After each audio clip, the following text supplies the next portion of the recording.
aí galerinha, beleza? Camarano mais uma vez, e hoje eu estou aqui para contar para vocês qual foi a minha reação ao assistir Nanatsu no Taizai. Se você não conhece esse anime, você pode procurar também na Netflix, ou como Nanatsu no Taizai, ou como Sete Pecados Capitais.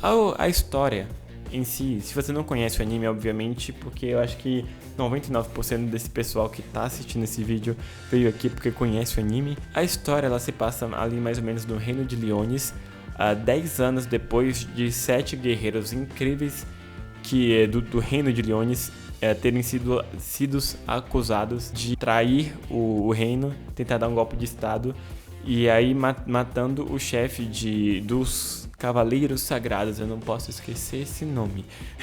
Os Aratrais, que ele era o chefe de toda a guarda real e tal, e eles foram acusados disso e foram banidos do reino e simplesmente desapareceram. Uma das 3 princesas do reino de Leones, a Elizabeth, elas foge buscando encontrar os 7 pecados capitais, esses 7 guerreiros incríveis, para poder tentar ajudar o pai dela, o rei, a recuperar, a controlar e derrotar todos os Cavaleiros Sagrados, porque ela começou a perceber que eles, na verdade, eram quem estavam fazendo todo o mal para aquele reino. E, gente, eu tinha um pouco de conhecimento prévio antes de assistir esse anime, graças aos animes craques que vocês me sugerem para assistir, e principalmente graças aos raps do Ban, do Meliodas e do King, que são 3 dos principais personagens do anime. Só que é o seguinte, eu quando comecei a assistir, eu pensei que esse anime seria um pouco mais sério.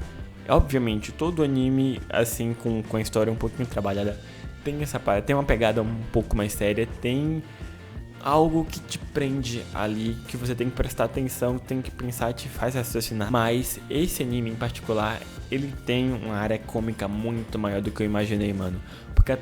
Porque através de todo esse conhecimento que eu já tinha pego através das letras, dos raps desses 3 personagens principais, eu só tinha imaginado que o Meliodas seria um alívio cômico do anime. Só que todos os personagens têm paradas cômicas, tem piadinhas, tem o amor de um pelo outro, tem um querendo zoar o outro, tem um querendo sempre se portar como maior que o outro.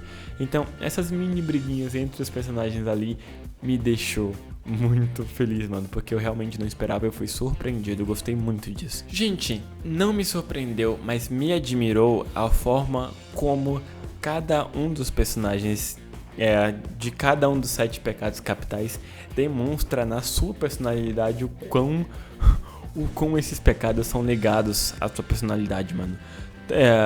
Primeiramente o Meliodas, obviamente, ele é tão calminho no início, mas você percebe que, na hora que ele soltar a ira dele, você vai realmente conhecer o poder dele, isso é óbvio. A ganância do Ban, com toda a história que já aconteceu no passado dele. O King, obviamente, com a sua preguiça sempre, com o seu travesseirão do lado e tal. E, também o fato dele não saber lutar fisicamente só com aquela arma lá e os poderes de fada dele. A Diane e a inveja, que pra mim é uma das melhores coisas do anime, é a relação de trio entre ela, o Meliodas e a Elizabeth. Ela apaixonada pelo Meliodas, o Meliodas apaixonado pela Elizabeth. Essa zoeira entre os 3, mano, é uma das melhores coisas do anime, onde eu mais me divertia, onde eu mais dava risada. Eu não vou entrar muito em detalhes aqui sobre o Gauther e sobre a Merlin, porque eles não tiveram muita participação, assim, não teve mostragem muito da história deles e muito da personalidade.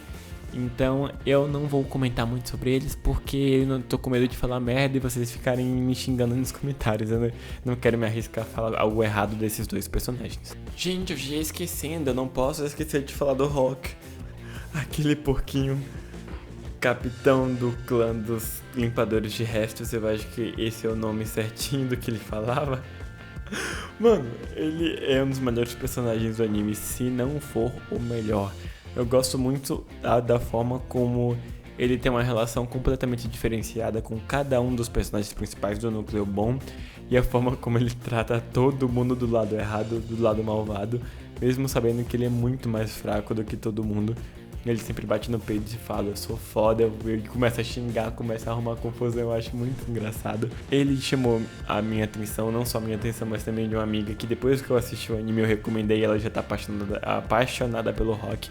E tipo, ela tá no episódio 8, 9, se eu não me engano, e ela já tá doida pelo anime e pelo rock principalmente. Mano, tem mais uma coisa que me chama muita atenção em animes, que são as backstories, as histórias do passado dos personagens que, tipo, no caso de One Piece, que é o meu anime favorito, eu amo o fato da história de todos da tripulação do Luffy terem sido traumáticas e tristes pra caralho, chegando ao ponto de eu chorar na história da Nami. Eu confesso que eu chorei quando vi e assisti toda a história da Nami lá na saga de Arlong Park. E dá pra perceber que os personagens aqui, pelo menos o Meliodas, o King, a Diane e o Ban, tem isso também. E mais uma coisa que tem nesse anime que eu reparei que é um pouquinho clichê, né, em animes e em histórias em geral, mas que foi construído de uma forma bem divertida, é que o que a população teoricamente acha que são os mocinhos são os vilões e vice-versa. Eu acho que nesse anime foi muito bem construída essa parada aí, que tipo, como os Cavaleiros Sagrados conseguiram trair todo mundo e tal, conseguiram enganar todo mundo e forçar a onda pro lado dos 7 pecados capitais. Eu não vou entrar em muitos detalhes na história, justamente porque pelo que eu acabei de falar, porque eu não quero estragar dando muito spoiler do anime. Eu quero que as pessoas que não assistiram vão lá e assistam, porque é muito foda. Agora, só pra encerrar aqui, eu tenho duas coisinhas pra comentar. Obviamente, primeiramente, a abertura, as músicas de abertura e encerramento, que pra mim foram um pouquinho fracas. Eu não consegui cair de amor por nenhuma delas.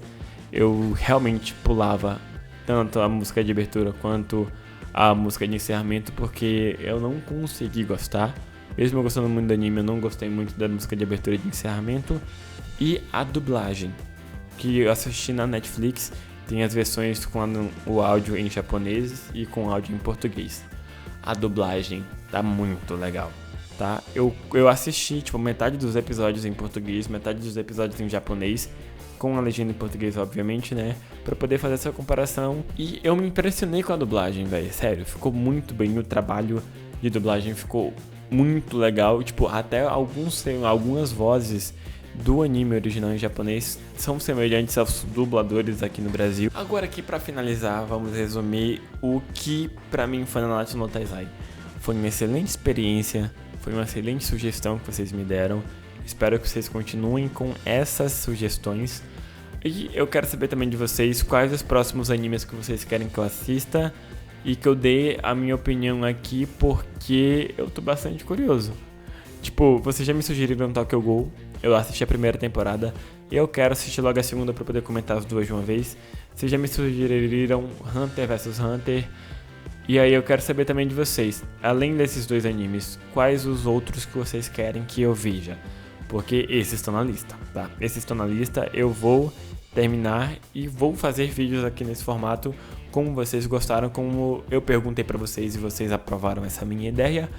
E não se esqueça, sugiram aí nos comentários desse vídeo mais animes ou filmes que vocês queiram que eu assista pra poder comentar nesse formato aqui um pouquinho diferente, beleza, gente? Bom, galerinha, não se esqueça de curtir esse vídeo e compartilhar ele com seus amigos, beleza? Muito obrigado, meu exército, por ter visto esse vídeo até aqui. Thank you. E até daqui a pouco.